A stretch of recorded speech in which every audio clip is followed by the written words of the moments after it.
with Eurasia Group. As you know, there is increasing concern in the international community about cyberspace and about cyber conflict.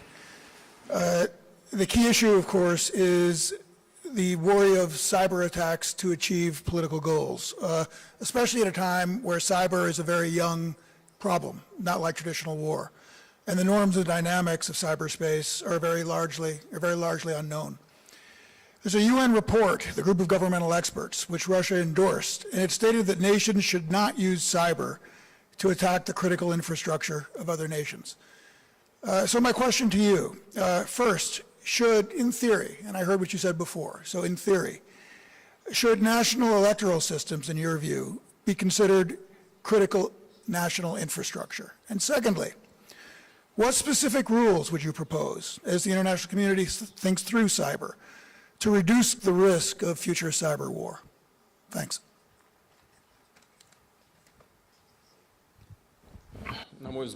As I believe, interference into domestic political process of one country into the domestic political process of the other country is unacceptable.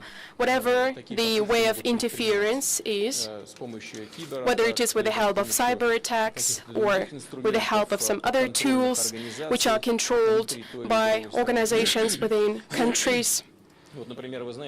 For example, you know what happened in Turkey. You know the position of President Erdogan with regard to what he believes, and he believes that the attempt of coup d'etat was made in Turkey by structures that were brought up in the spirit and with direct involvement of the organization of the so-called Gulen, who has been living for 9 years in the United States of America, and this is unacceptable, as well as cyber attacks are unacceptable. But we cannot avoid any mutual interaction in the influence in the cyberspace, but you've asked me specific issues on electoral systems.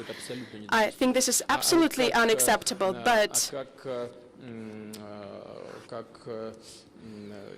the question of how to avoid such incidents if they occur somewhere, there is no other way but to agree with each other and to develop certain rules.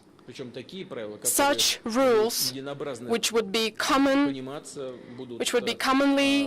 interpreted and recognized at the governmental national level and could be verifiable. So there is a question of the freedom of internet.